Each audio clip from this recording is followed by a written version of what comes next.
We are recording. It's January 19th, 2019. Tell us a little about your background and how you got involved in the women's movement. Well, I think it started growing up when I think I got a basic sense of fairness from my parents.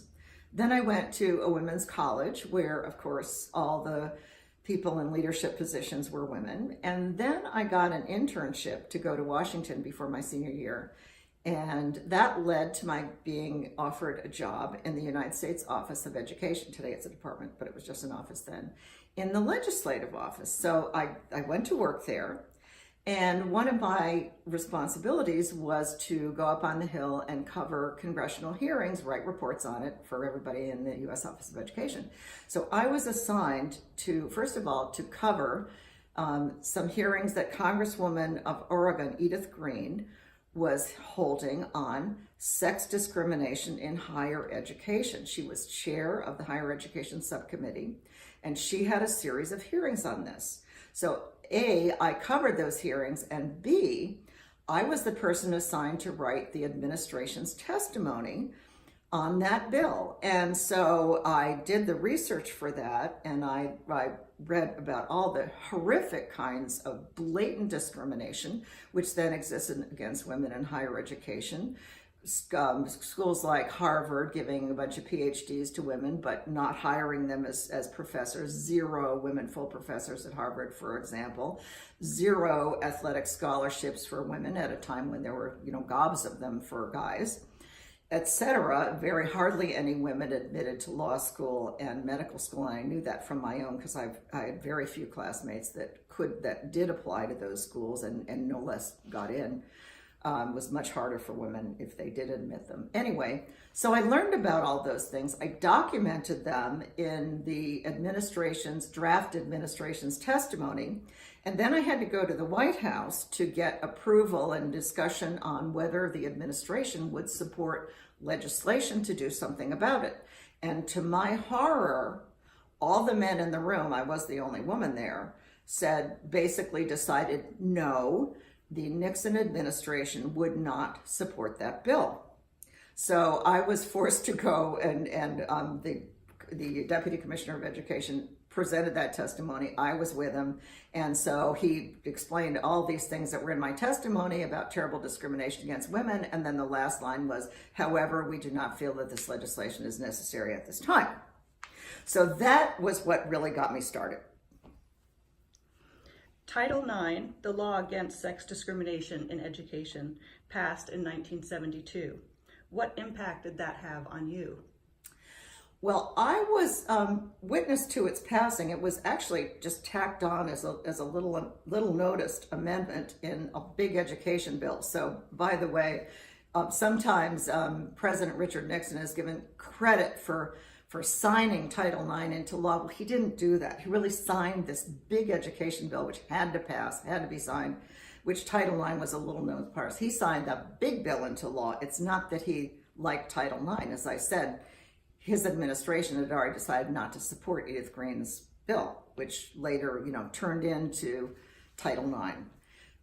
And so I saw that pass, and then I was, after it passed, I was assigned to chair an internal task force in this United States Office of Education to study the impact of what this law would mean for programs that the agency funded and how much discrimination was in the actual programs that the agency funded. I was lucky enough that my boss saw that this was an important thing, my male boss, by the way, and just let me go out of my job. Shows how critical I was, right? But to spend 6 months of my time with another person in the agency, Mary Ann Millsap, to do that research and write a report on what the problems were in the agency's programs. And of course, we found them, we found sex bias in elementary and secondary education rife in the agency's programs. So we submitted that report and with recommendations, and that got me some visibility. In fact, the report was, got out, and it's a public report, of course. And I actually had a visit from a woman from the Ford Foundation, Terry Sario, who just came to see me. I was really surprised and wanted to know whether I was interested in doing some kind of work in that realm. And I didn't, I really didn't even think about it. And just went on with my work. So let's see, what was the question? How did the passing of Title IX impact you? Right. Okay. So I was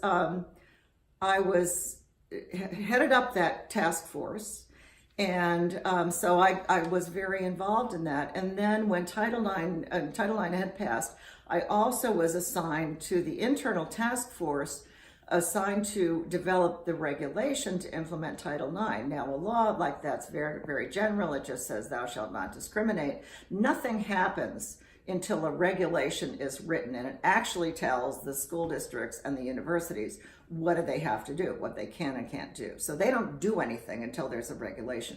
So I was in the internal task force.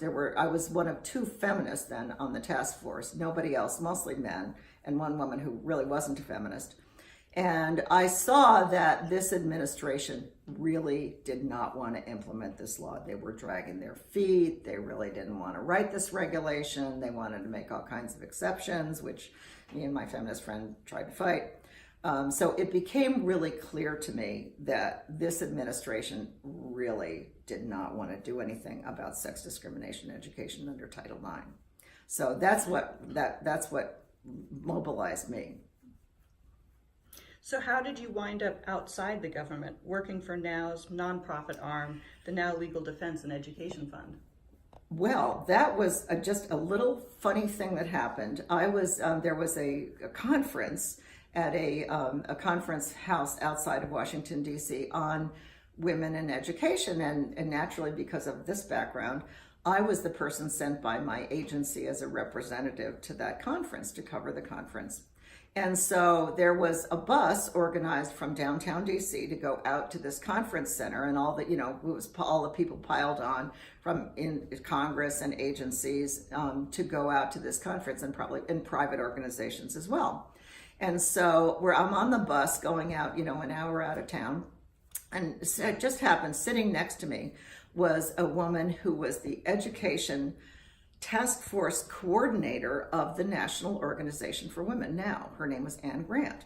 And that was just a volunteer thing that she did. So she and I were sitting together, and I was telling her, listen, this administration does not want to implement Title IX. I know, I'm on the inside. They don't want to do it. You guys are going to have to do what the civil rights groups have learned to do. Also, the same administration didn't want to implement the civil rights laws and integrate schools.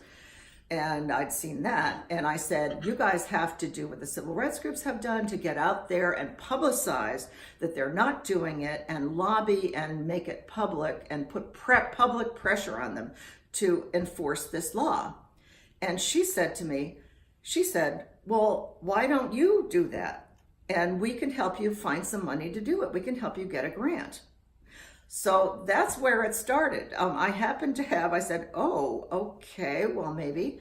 And so they made the connections for me with the Ford Foundation, and one of the members of the executive director and board of director went with me to meet with the same person, Terry Sario at the Ford Foundation, who was in the process of looking for and funding a series of women's rights programs, to the great credit of the Ford Foundation. And I had a boyfriend at the time who was running a nonprofit advocacy group for children, and he knew how to write foundation grants. So he told me how to develop a proposal. He didn't write it for me, but he showed me how to write a proposal for a foundation grants. And I went with the Now Legal Defense Fund people to visit the Ford Foundation and ask for money. And we got it. So that's how I left. I quit my job in the government and went outside to start the Project on Equal Education Rights here as part of the Now Legal Defense Fund. So once you had this grant, how did you get started? Well, the first thing I did was get in office and hire some people. I hired 3 people, including a secretary, because this was sort of days before the internet, and somebody had to type. I wasn't much of a typist. And so we were a very small staff, and it was clear to me, having been around Congress a lot and the government, that we would, in our little small group, not be able to get very much done, that we needed to work with other organizations. So the first thing I did was I contacted Bunny Sandler, who had started a similar project in a higher education organization focused on higher ed. We were focused on elementary and secondary schools. And I got together with Bunny and with another, somebody from the National Education Association, a couple of other people, we started meeting. We called ourselves the Education Task Force, and I was the first chair. And we started pulling in people from other education organizations, basically groups that are in Washington to lobby the government. And we started pulling in, mostly women, young women, often junior staffer from many of those organizations, but some men too. And we formed this education task force, became the National Coalition for Women for Girls in Education, Women and Girls in Education, the National Coalition for Women and Girls in Education. And that eventually became, we had over 30 organizations that participated in that, representing what one of us estimated, some 3 million women, what my number 2 person at Pierre Clelia Steele called us the mythical marching millions. So when we went to Congress and we represented all these different organizations, we represented millions of Americans across the country, we had some clout. What were some of the challenges that you and other organizations involved in Title IX faced? Well, there was almost a constant stream of challenges because in those early years of Title IX, there were so many attempts from the institutions that felt threatened by having to provide equality on the basis of sex to either amend Title IX or weaken it or prevent enforcement of certain things. So there were a steady stream of attempts to weaken Title IX, and we had to fight them all. Once I started Peer, that was in the summer of 1974, and right about that same time, HEW finally issued its proposed regulation under Title IX. Now, the regulatory process has really basically 3 stages. First, the government issues a proposed regulation. Second, there's a public comment period, and anyone can file comments on that proposed regulation. And then third, of course, the government then issues, taking into consideration comments presumably, then will issue a final regulation. Now, there's also a fourth possible part of this action, and that is because Congress has the authority to disapprove a final regulation. Now, Congress, writing regulations is an executive branch function, and Congress can't amend a regulation or try to change a regulation, but Congress does have the power to completely disapprove a regulation, in effect sending the whole process back to God. So that's the possible number 4.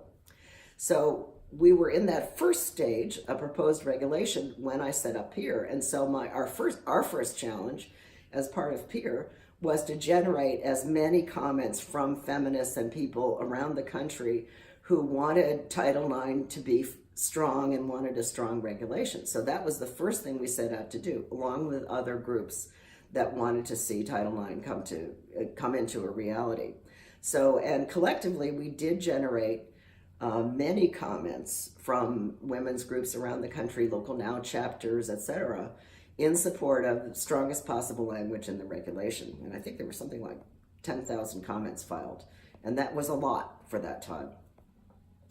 The second stage, of course, is now you have the public comment period is over, and the government has to produce its final regulation. And fortunately, in this case, someone on the inside leaked to the women's groups, us, a draft of the final regulation. And to our horror, we saw that they had slipped in, probably as a result of comments from universities and colleges, slipped in a new requirement that before you could file any complaint under Title IX, you felt you'd been discriminated against illegally, before you could file a complaint asking for government action, you would have to exhaust all the internal grievance procedures that the institution provided. Well, that meant that universities and colleges, which all had grievance procedures, of course, could drag out this process. They could drag it out for months, possibly years, before you would have even the right to go to the government, file a complaint with the government and say, please intercede, we need to change something here in this university. So that was potentially a catastrophe. And the regulation, again, the final regulation hadn't quite come out. So what do we do? So Peer and the other organizations that we had begun to work with got together and we demanded a meeting with the White House, and we got it. So a bunch of us went to the White House and we met with the senior person in charge at the White House, and we made a strong argument that this really wasn't fair, that if I'm discriminated against as a young, female college student, I should be able to go directly to the government and not get dragged out for months or possibly years in some internal procedure. And we did succeed with that. We convinced the administration that they should drop that provision, and the final regulation came out without it. So that was another challenge early on, but the challenges in terms of the regulatory process weren't over yet, because of that fourth possibility is that Congress had the power to disapprove the whole regulation, sending the whole thing back to go. And sure enough, again, because of the institutions, the National Collegiate Athletic Association, the men's athletic directors at the university levels were so worried that Title IX was going to end up, taking money away from the big football programs and the big basketball programs, that they got a move introduced in Congress to disapprove the whole regulation. Well, that could have taken HEW 3 years to issue the final regulation, and who knows, it could have set it back another 3 years. Meanwhile, there wasn't going to be any enforcement and very little action at the local or university level because there wouldn't be a regulation. So this was a potential catastrophe, and we mobilized. And we and the other organizations that we had begun to work with, and we got local groups to lobby their congressmen and senators. We showed up on the Hill and in force, many different organizations that we were then working with. And we did succeed in killing that move to disapprove the regulation. So those were just examples of the challenges that we had in the early days before there was an established regulation, and really before there was any enforcement.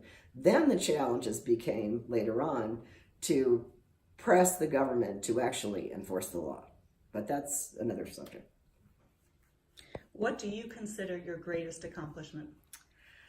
Well, first of all, none of these accomplishments were mine alone. I mean, I think, among the most important things I did was to start putting together this coalition and realizing that we had to all work together.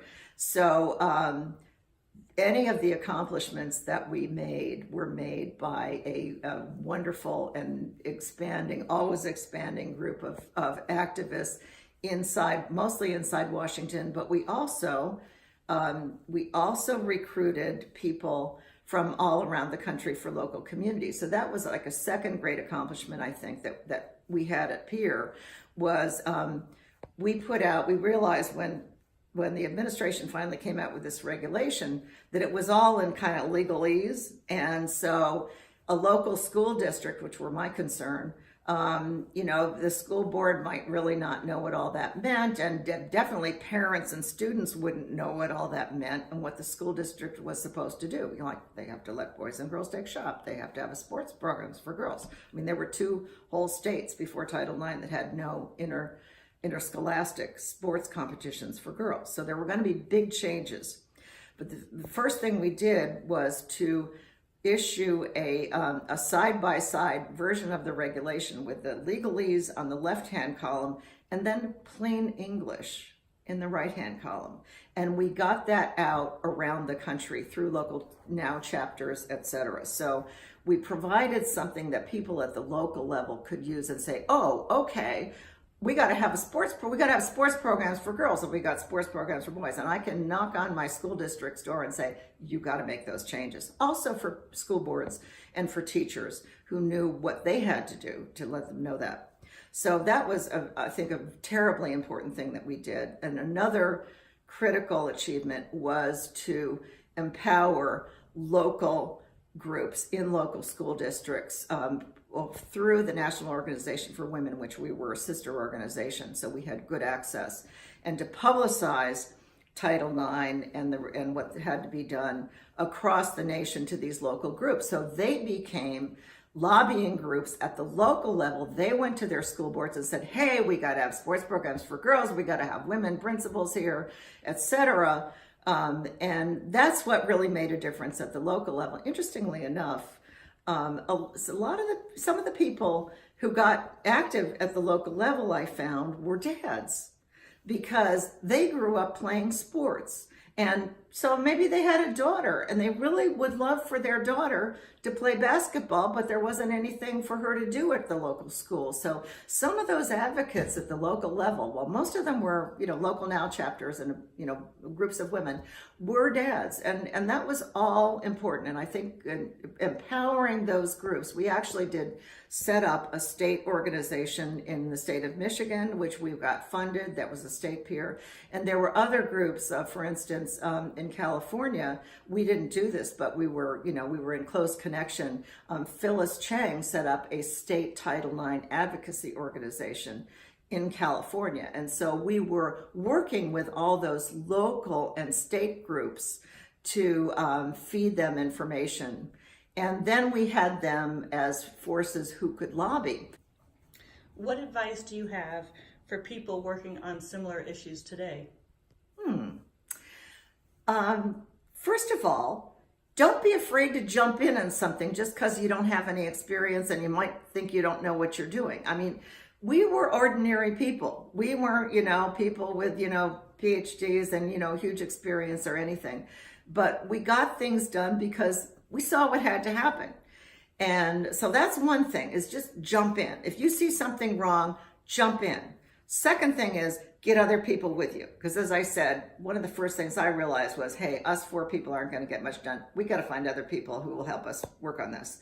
So get other people involved. Numbers really count, and also to be strategic. So figure out if there's somebody who is a key person who will affect whether or not something good or bad happens. Figure out what their interests are and address it. I'll give you an example of that. When we wanted to influence the Title IX regulation, it occurred to me at some point that even though we now had a regulation, the government still wasn't enforcing the law, and because they didn't want to. And so there were all these complaints piling up in the U.S. Office of Education. Well, we went in and we got permission from the government, these are public things, to go into all the files, and we staffed it up, and we sent people, and we opened up every single file and every complaint filed under Title IX. And the truth was, they just weren't sending out people to do anything on those complaints. We found out and documented that they were investigating 1/10 of one complaint per investigator per year. And the reason, back to my thing about figure out the people you want to influence, by this time we had a Democratic administration. They still weren't doing anything. And the head of HEW was a guy named Joseph Califano. And he was building his reputation as head of HEW on being really great and cutting out red tape and really getting things done. So we saw that was his claim to fame, kind of. And so when we wrote a big report documenting this with illustrations and real examples of people, the girl who wanted to take shop, and she submitted a Title IX complaint in 2000. I forget the year exactly, but anyway, 3 years went by. They never did anything, and then they closed her case 3 years later with zero action. She just wanted to take shop. So we found examples like that. We documented them in a big report called Stalled at the Start, and we got front page coverage in the Washington Post, which focused on this issue: is what is HEW doing? They're wasting all this money. They have all these investigators, but they can't seem to get anything done more than 0.3 of one complaint per year. they are really wasting money. And that was aimed at Joe Califano's claim to fame that he's such a great administrator. So it really did have an effect, and he did implement some of our recommendations, and he did start stirring things up in that agency, and they did start moving on complaints.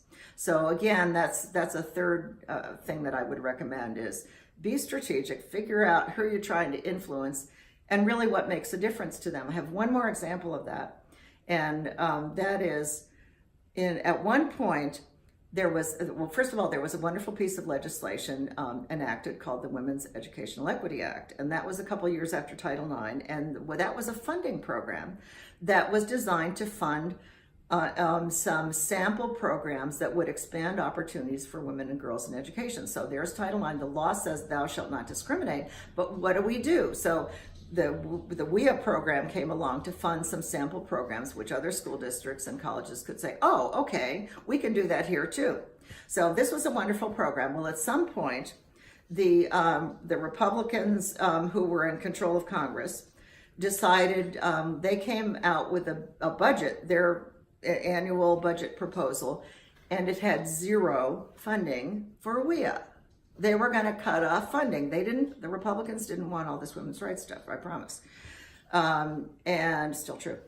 And they were, so they were going to cut off funding. And we saw that the administration had come out with this, the Republicans in Congress had come out with a budget. It had zero funding for WIA.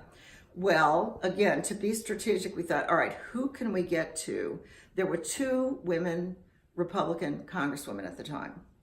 And one of my colleagues in this coalition worked for another organization, Pat Roos, said, hey, one of the women members of Congress is having a fundraiser. And we could go to the fundraiser because the important people in the Republican Party in Congress will be at our fundraiser. So why don't we go and we can talk to, probably the majority leader and tell him to fund WIA. So, okay, this seemed like kind of a crazy idea, but we both put on, I put on the one silk blouse that I had, and we went to the fundraiser, there was $100 or $200 fundraiser, and said, hey, we don't have that much money. Can we just give $10 or $50? I forget what. And they said, oh, sure, come on in. So we went to the fundraiser, and sure enough, the chief Republican in the House of Representatives was there at the fundraiser. So we buttonholed him, and we gave him this sad story about this wonderful program for girls and women. It was doing great things, and there was no money in their budget for it, and they just had to fund it. And we also got the congresswoman, we gave her the pitch too, so that she would talk to him and make sure that this program got funded. Bottom line, it did. So we went to where there was somebody who could make all the difference, and we figured out how to appeal to them and their terms, and we got a victory there. So that's my third advice is figure out who's the most important to get to and figure out a good way to get to them. Is there anything you would like to add? Yes.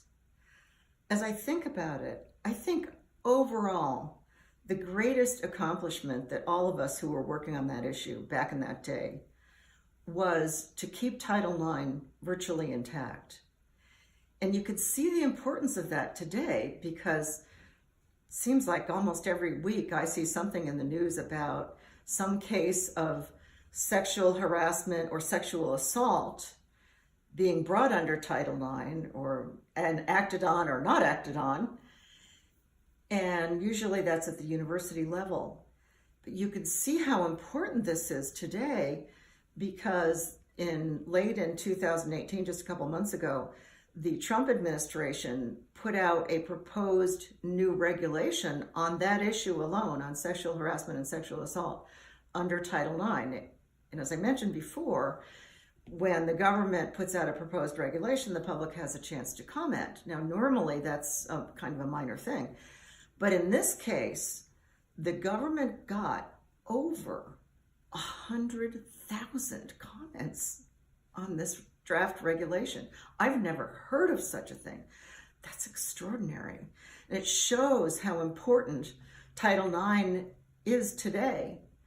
And it also shows, I think, that the voices of women today are strong and they're numerous, and they will be heard, and that is a joy to see.